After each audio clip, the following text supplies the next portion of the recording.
All right, welcome back today, guys. Today we're going to get a little bit more into Jackson's presidency. Okay, mainly talking about the main events that happened during his presidency or his time in office.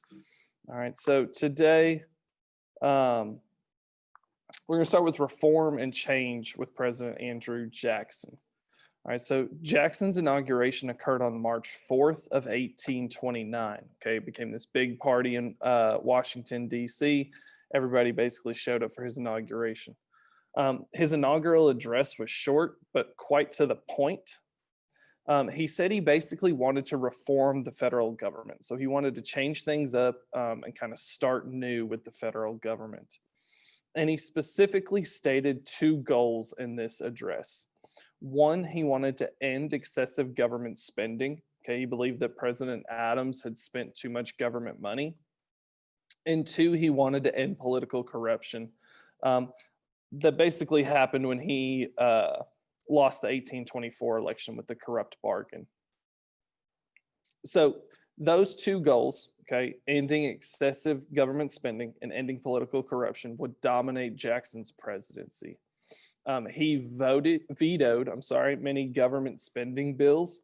Okay, so he didn't want the government spending money. He also fired many government officials, claiming that their long terms in office led to corruption and abuses of power. Okay, so just like Adams and Henry Clay, they were basically lifelong politicians, and he wanted to get rid of that. Jackson also used a hiring practice that became known as the spoils system. Okay, so to get a little bit into the spoils system, it's kind of like the spoils of war. The spoils system was a hiring practice used by Jackson where he would fire government officials and replace them with his loyal supporters. Okay, so we still see this today. Okay, people are getting new jobs, people are getting in jobs of power and basically hiring their friends to give them jobs. This practice was criticized, though, by his opponents, but it did set a precedent.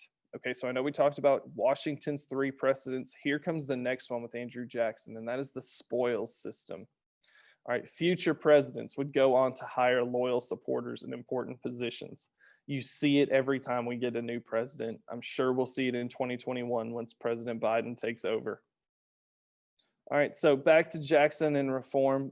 He basically changed the role of the American president.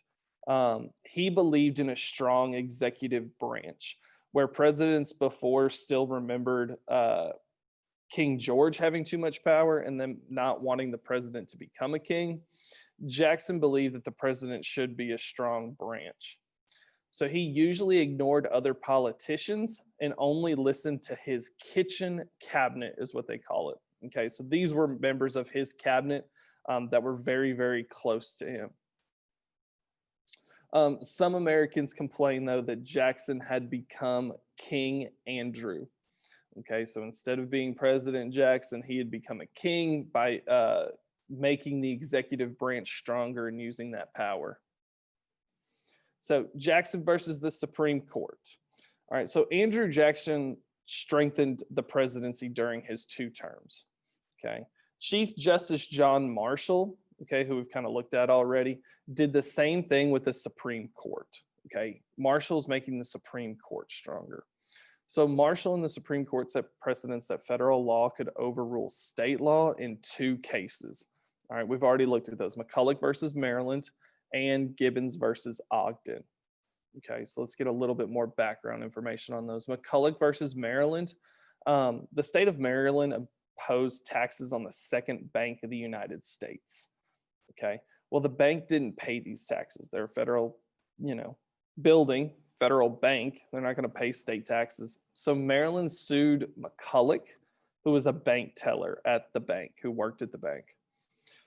So this case goes all the way up to the Supreme Court, and the Supreme Court ruled that states couldn't prevent the federal government from establishing national banks within their borders. So the case rejected the states' rights argument and ruled that the federal government had authority to exercise its power. Okay, so they used the Constitution and said that the government could establish a national bank wherever it wanted to. Okay, and then it didn't have to pay state taxes. All right, Gibbons versus Ogden. happens basically in New York, and it's about steamboats. Okay, so New York had created a monopoly on steamboat trading between New York and New Jersey. Well, Ogden had this specific route that Gibbons used. So Ogden sued Gibbons when Gibbons used one of Ogden's routes between New York and New Jersey for trade. Well, the Supreme Court ruled that commerce between states, okay, so we're going between states here from New York to New Jersey to New York, that commerce has to follow state laws. So if trading is happening between two different states, it has to follow federal laws.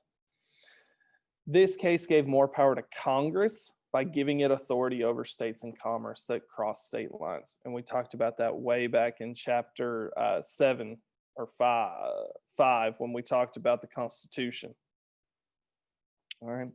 Another big event in Jackson's presidency is the Bank War. So financial troubles during the War of 1812 led to the creation of the Second Bank of the United States. Okay, so we have the first national bank that Hamilton created.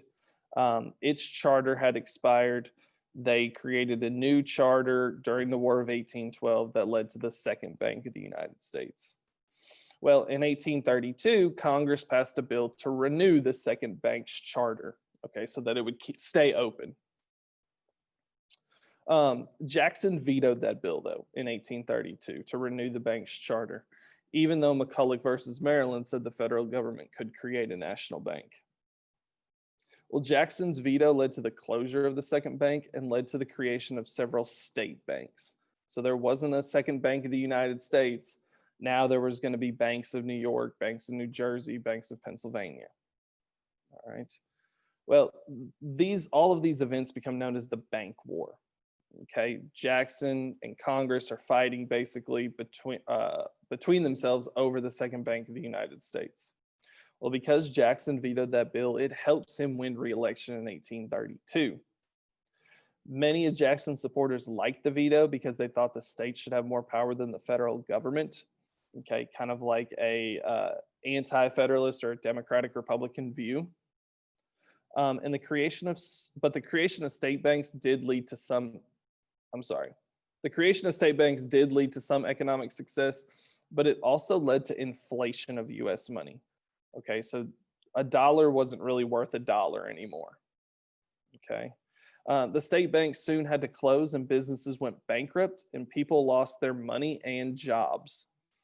Okay, so because of those state banks, they had to close, they go bankrupt, and people start losing money and jobs.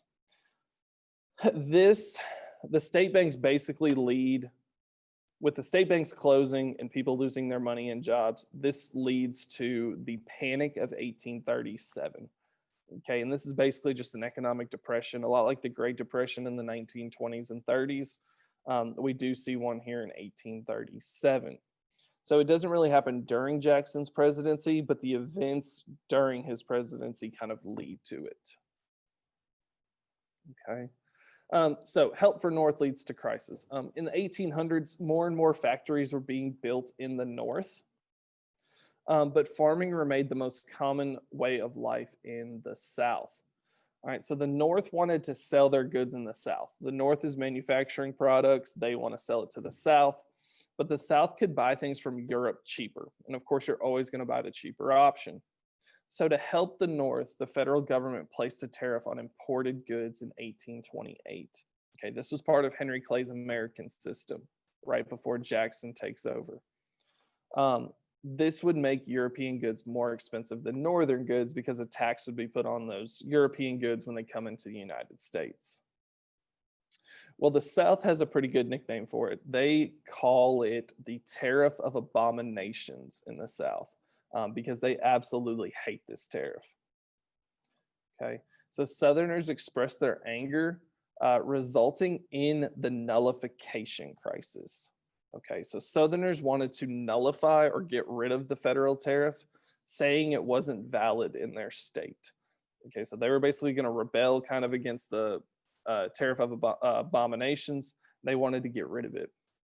Well, South Carolina is really the only state to pass an actual ordinance of nullification, and they actually threatened to leave the Union. So they threatened to secede. Okay.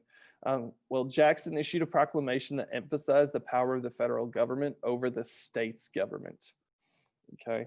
Congress also helped him out by passing the Force Bill, which allowed the president to use force to collect the tax. Of course, Jackson, being the military man that he is, orders the U.S. military to South Carolina to enforce this tariff. Okay, so now we have Army soldiers heading down to South Carolina to make sure that people are paying this tariff. The crisis ended when Congress lowered the tariff in 1833. Okay, but this kind of sets off a chain of events. The crisis displayed Southerners' feelings about states' rights. That is an argument that we will talk about for the next 30, 40 years of history here that we do. All right, Southerners will feel very strongly about states' rights. So anger in the South over the tariff, as well as the government's response to the nullification crisis, would help lead to the Civil War. Okay, because the South is talking about states' rights. The federal government is trying to use their power to enforce things. Okay, and this is basically foreshadowing, because South Carolina will become the first state to secede in the Civil War, and that is where the first battle will happen. Okay, so it is a little foreshadowing here in the nullification crisis. So Jackson's legacy, to wrap this up, Jackson's popularity was so high at the end of his second term that it helped his vice president, Martin Van Buren, win the election of 1836. Okay. Jackson worked to defend Americans from a corrupt political system.